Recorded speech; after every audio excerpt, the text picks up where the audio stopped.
Assalamualaikum warahmatullahi wabarakatuh. Bertemu lagi dengan saya, Febrieni. Pada kali ini kita kembali dalam mata kuliah Manajemen dan Organisasi dalam Pelayanan Kebidanan, yaitu dengan topik Manajemen Pelayanan di Bidang Praktek Mandiri atau disebut juga dengan PMB, Praktek Mandiri Bidan.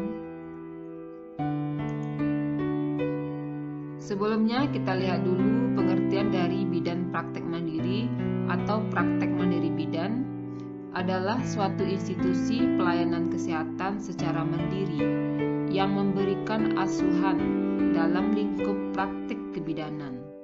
Praktik kebidanan adalah penerapan ilmu kebidanan dalam memberikan pelayanan atau asuhan kebidanan kepada klien dengan pendekatan manajemen kebidanan.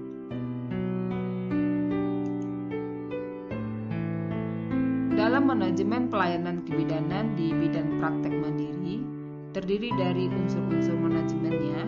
Yang pertama adalah perencanaan. Di dalam perencanaan harus ada analisa situasi terhadap perencanaan pelayanan yang akan diberikan. Yang kedua harus ada pengorganisasian. Dalam bidang praktek mandiri harus jelas pengorganisasiannya atau ada organisasi praktek mandirinya. Yang ketiga ada penggerakan dan pelaksanaan, yaitu melaksanakan pelayanan mulai dari pelayanan mandiri, kolaborasi, rujukan, dan juga harus ada evaluasi serta pelaporannya.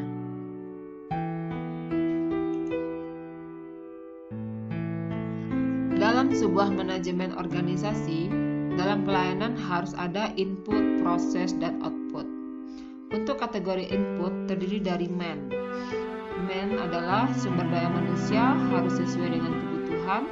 Yang kedua, money. Money untuk menjalankan aktivitas manajemen membutuhkan biaya. Yang ketiga, material. Sebuah tempat pelayanan tentu membutuhkan bahan-bahan. Yang keempat, metode. Metode diperlukan untuk menentukan bagaimana suatu pekerjaan dapat dilakukan.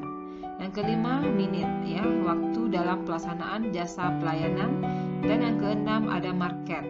Market adalah untuk memasarkan jasa yang dihasilkan.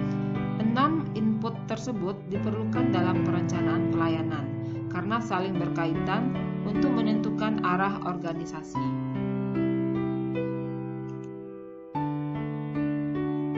Perencanaan dalam pelayanan yang kedua adalah proses. Proses merupakan semua tindakan yang dilakukan pada waktu menyelenggarakan pelayanan kesehatan.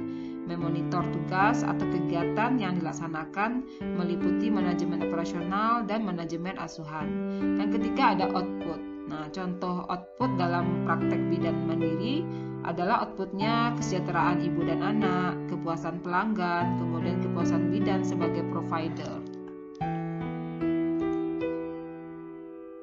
Untuk pengorganisasian pelaksanaan praktek asuhan kebidanan, yang pertama ada pelayanan mandiri. Pelayanan mandiri ini yang mana seorang bidan harus bekerja sesuai dengan kewenangannya yang diatur dalam Permenkes nomor 28 tahun 2017 tentang izin dan penyelenggaraan praktik bidan. Yang kedua adalah kolaborasi, yang ketiga rujukan.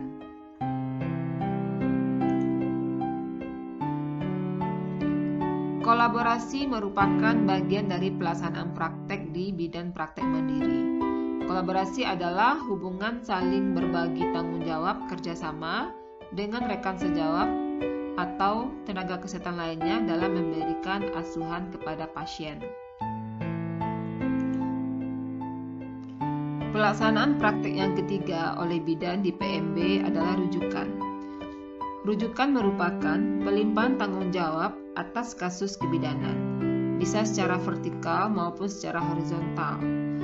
Kalau secara vertikal itu dari satu unit ke unit yang lebih lengkap atau juga ke rumah sakit. Kalau secara horizontal itu dari satu bagian ke bagian yang lain dalam satu unit.